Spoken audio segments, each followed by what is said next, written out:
Eu acho que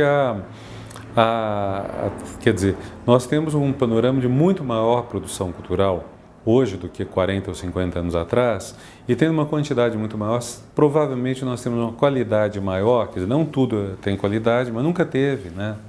Então, eu lembro uma declaração do Arlindo Machado, que ele comentava alguma coisa sobre haver novelas de alta qualidade, telenovelas, e comparava com obras, vamos dizer, de música clássica, das quais uma boa parte foi para o cemitério. Muita obra de música clássica morreu.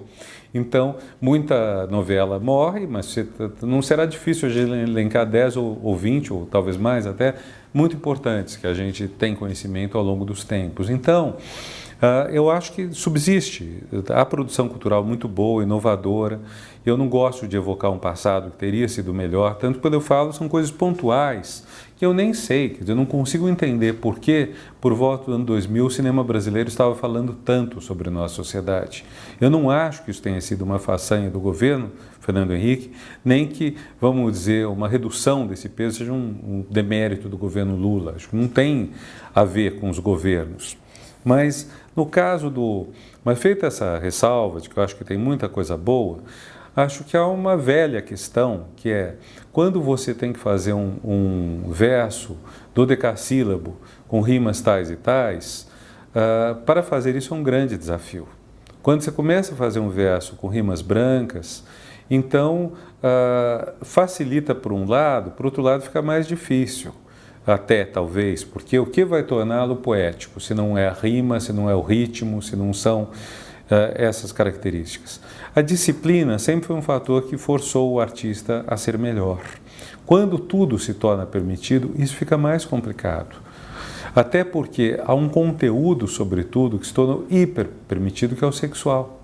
Então, da primeira vez que alguém, Mapplethorpe, acho que foi uma das primeiras vezes, fotografou o próprio órgão sexual, exibiu, etc., foi um choque, foi impactante, etc. Hoje qualquer um faz isso e não tem mais o mesmo impacto. Então, coisas que tinham um valor maior, porque eram proibidas, foram perdendo o significado. Quando se fala do erotismo, seja antigo, seja muçulmano, o erotismo do corpo ocultado e, portanto, significa muito mais do que a exibição. Então, aparentemente, nós estamos numa crise do excesso. Quer dizer, nós temos tanta liberdade em tantas coisas que às vezes fica difícil saber o que vai causar. Por exemplo, uma vertente sempre forte na arte, pelo menos desde o final do século XVIII, é a arte que choca. Quer dizer, isso foi uma vertente muito importante do artista. Épater le bourgeois, chocar, é um jogo duplo. Não sei se os primeiros impressionistas estavam colocando aquilo nos salões para chocar ou se o público ficou chocado, mas é um acordo implícito. Então as pessoas tentaram furar com o guarda-chuva, não lembro qual quadro, se foi Olímpia ou qual foi, numa exposição em 1860, 70. Não sei quem despertou, mas durante muito tempo a ideia de que a arte choca, o Flaubert, o Baudelaire, o D.H. Lawrence processados, e que isso seria, ao mesmo tempo, algo da grande arte. Muita arte ruim seria processada, mas a grande arte seria isso. A gente chegou a um tempo, no final do século XX, começo do século XXI, de artistas que fazem coisas que chocam, mas para chocar cada vez você precisa fazer mais. E você não tem certeza de que esse choque produza uma arte boa. Porque quando você não está correndo mais nenhum risco, o que significa isso? Quer dizer, hoje, praticamente qualquer coisa que faz com o sexo vai ser tolerada. Em algum lugar vai ser tolerada. Então, é praticamente como se fosse uma coisa que vira um jogo complicado. O artista que ainda aposta no choque, ele está inflacionando essa questão e desvalorizando, porque não vai ser preso, não vai acontecer nada com ele. Até o contrário, talvez ele até consiga uma simpatia por algo que não correu risco. Então, eu não colocaria nunca uma pessoa que está fazendo isso na linha do Baudelaire. Pode ser excelente, mas vamos dizer, linha do Baudelaire, do Lawrence, eu estou dizendo, pessoas cuja obra foi proibida e cuja liberdade correu riscos. O último grande caso desse, mas é um choque de culturas, é o caso do Salman Rushdie, com os versículos satânicos.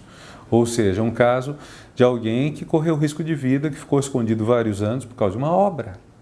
E é terrível porque hoje dificilmente, comentava outro dia alguém, dificilmente alguém vai editar um livro que corre esse risco. Esse é um ponto terrível em termos de liberdade de imprensa. Nos Estados Unidos e Europa, muito dificilmente alguém editará um livro que corre esse risco. E vejam quantos anos demorou para os versículos satânicos saírem no Brasil. Saíram em Portugal muito antes, mas no Brasil foi uma demora longa e, enfim, merece ser honrada a Companhia das Letras por ter feito isso. Mas vejam como vai ficando difícil. Essa é outra forma de censura assustadora. Então nós temos uma coisa esquisita, quer dizer, no que diz respeito ao sexo dentro da nossa cultura, tudo pode ser dito e mostrado, sem risco nenhum. Certo se lidar com menores de idade, coisa assim. Por outro lado, no choque com os fundamentalismos, você tem risco. Fundamentalismo islâmico, mas talvez em algum momento o fundamentalismo evangélico ou carismático aqui no Brasil mesmo. Então, esse é um problema que a gente começa a ter.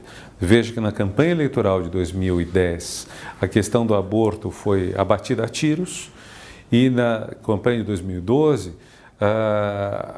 os manuais dos governos contra o preconceito prejudicial aos homossexuais também foram visados. Então, você começa a ter como uma sinalização de que o Estado não pode, que a legislação não pode mudar no caso do aborto e de que os costumes não podem, de que a homofobia não pode ser, vamos dizer, punida ou ser alvo sequer de uma campanha contra a homofobia. Então, também são controles. E é assustador porque enquanto, vamos dizer, o Rushdie está sendo visado por alguém que é praticamente chefe de Estado de um país, no caso nosso, ou mesmo no caso do mundo islâmico como um todo, são minorias. A minoria, vamos dizer, no mundo islâmico que é contra as liberdades, é uma pequena minoria. A grande maioria do mundo islâmico não quer matar ninguém por causa de charges ou coisa assim.